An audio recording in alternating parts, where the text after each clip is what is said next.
The soulmate, the individual who is intended to match your soul in this lifetime, the perfect partner, the person who helps one make life work. People are always seeking for just the perfect match, and there are any number of romantic notions about how this occurs in life. People then say that there is always just that one special person who is intended to fulfill one's life, and one needs only to be receptive, and the meeting will take place. There is, of course, a truth behind this concept, both based on experience in life by many people, as well as in the concept of karmic bonds spanning across lifetimes. The question, however, arises whether the existence of a soulmate warrants all of the things that come along with that relationship if one is fixed on attaining results in yoga in this lifetime. Some religious denominations encourage marriage among their priests in order to create a helpmeet who aids the priest in fulfilling his life and duties.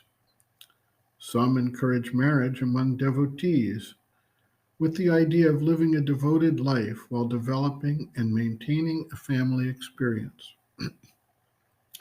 Yet, for the spiritual seeker with a one pointed focus on realization, the entire concept of human vital interactions becomes a distraction. The great Tibetan yogi Milarepa devoted his life to intense sadhana and meditation and gave up on the idea of a marital relationship with his intended bride. For the seeker of the integral yoga, everything depends on whether the individual is ready and prepared to take on the challenges of the intense focus needed for the transformation of life from a basis in the ego and the body life mind complex to a basis in the divine consciousness and a universal standpoint. In an instance where the seeker is prepared to undertake the rigors of the path, the idea of such vital relationships becomes a way for the habitual energetic patterns of the vital being to try to impose themselves and convince the being and the mental understanding of the need to maintain such a direction and such a relationship. Sri Aurobindo makes it clear that this is one of the wiles of the vital nature to distract the dedicated sadhak from the focus on the goal. Sri Aurobindo observes, quote, regarding your question about a complementary soul and marriage, the answer is easy to give. The way of the spiritual life lies for you in one direction, and marriage lies in quite another and opposite.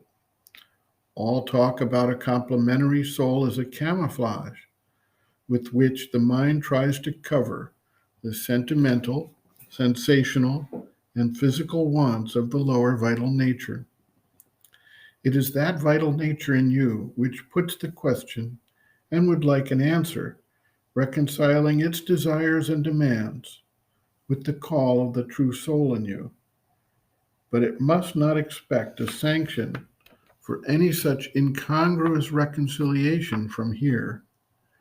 The way of the supramental yoga is clear.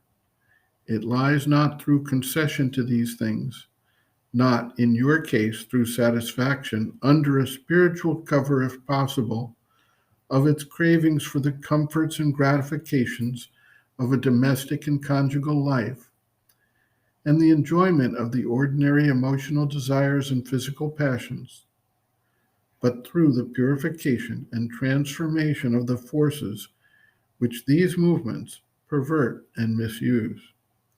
Not these human and animal demands, but the divine Ananda which is above and beyond them, and which the indulgence of these degraded forms would prevent from descending, is the great thing that the aspiration of the vital being must demand in the sadhak. End quote. Reference, Sri Aurobindo, Integral Yoga, Sri Aurobindo's Teaching and Method of Practice, Chapter 10, Difficulties in Transforming the Nature, Sex, pages 299 to 308.